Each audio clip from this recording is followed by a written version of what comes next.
Hello, welcome to my channel. Today, we are going to study real property for the uniform bar exam.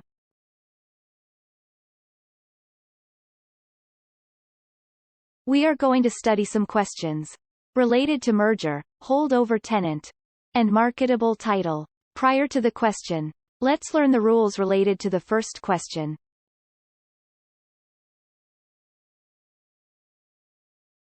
The merger doctrine provides that when a property benefiting from an easement is merged into the property burdened by the easement, the easement is extinguished.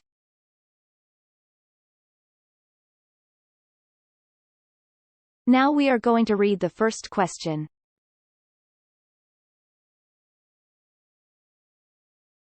A man owned land along the west side of a highway.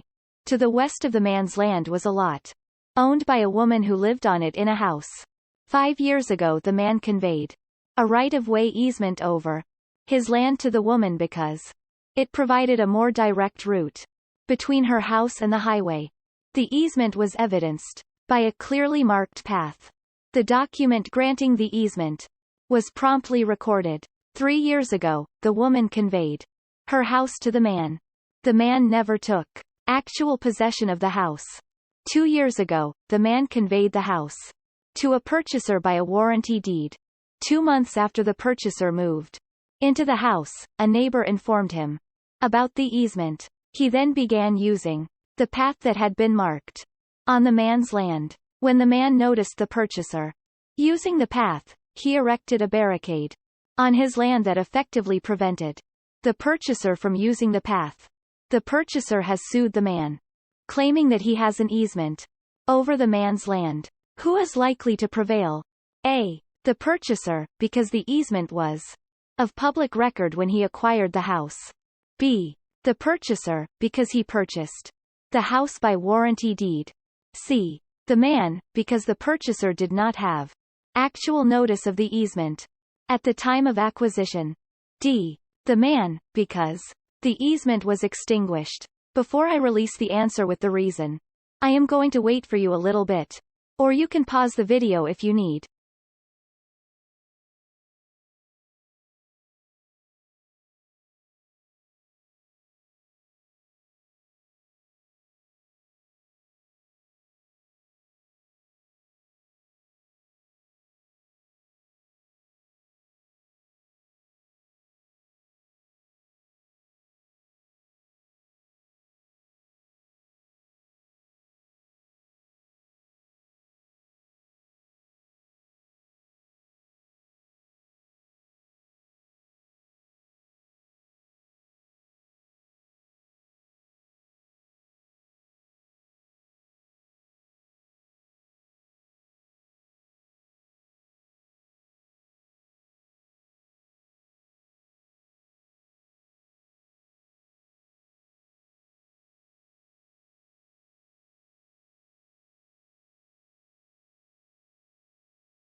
Can you guess what the answer is?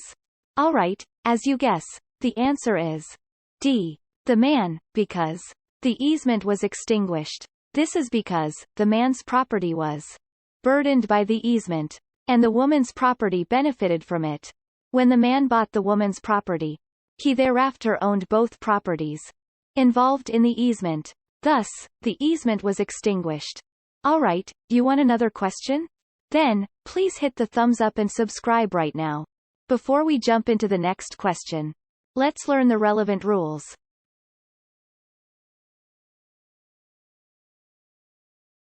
A holdover tenant is a tenant continued paying rent on a monthly basis. That was accepted by the landlord. The lease is converted the tenancy into a month-to-month periodic tenancy.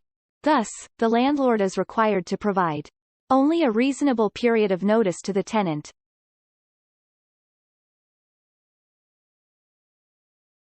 Now we are going to read the next question.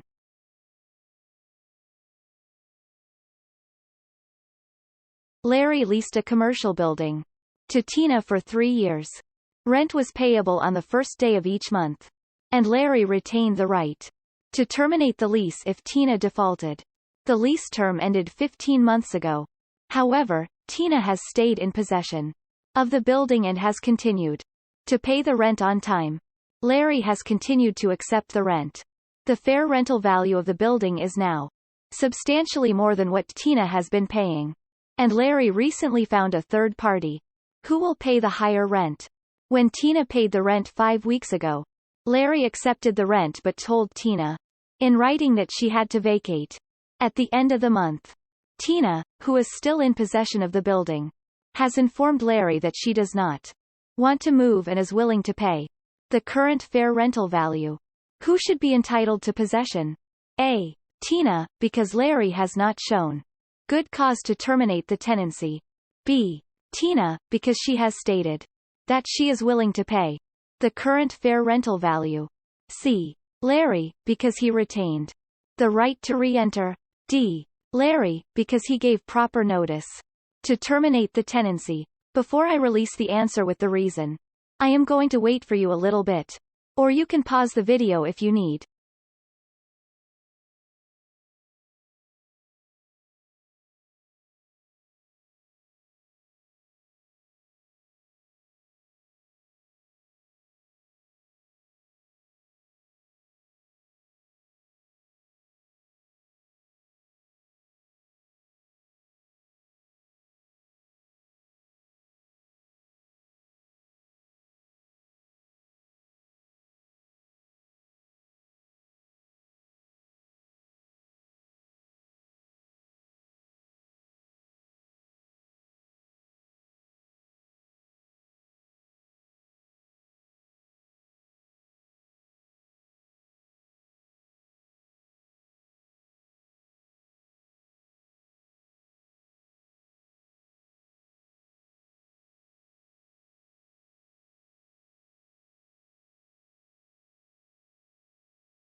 Can you guess what the answer is?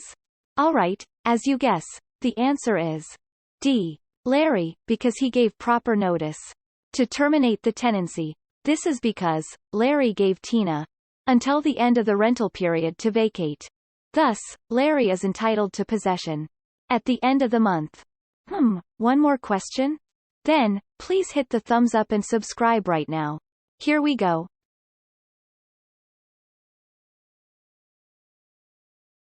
Sally contracted to sell land to Bob for $300,000. The contract provided that the closing would be 60 days after the contract was signed, and that Sally would convey to Bob a marketable title by a quitclaim deed at closing. The contract contained no other provisions regarding the title to be delivered to Bob. A title search revealed that the land was subject to an unsatisfied $50,000 mortgage and a right-of-way easement over a portion of the land. Bob now claims that the title is unmarketable and has refused to close. Is Bob correct? A. Yes, because the unsatisfied mortgage makes the title unmarketable. B. Yes, because the right-of-way easement makes the title unmarketable. C. No, because Bob agreed to accept a quitclaim deed. D. No, because nothing under these facts renders title unmarketable. This time if you know the answer for this question, type your answer with the reason in the comment box below. I will leave the answer on my Instagram study 4 bars. Follow me on Instagram and check the correct answer of this question. I hope today's video was helpful to your bar study. If you want to study more for the UBE, don't forget to subscribe. Happy study!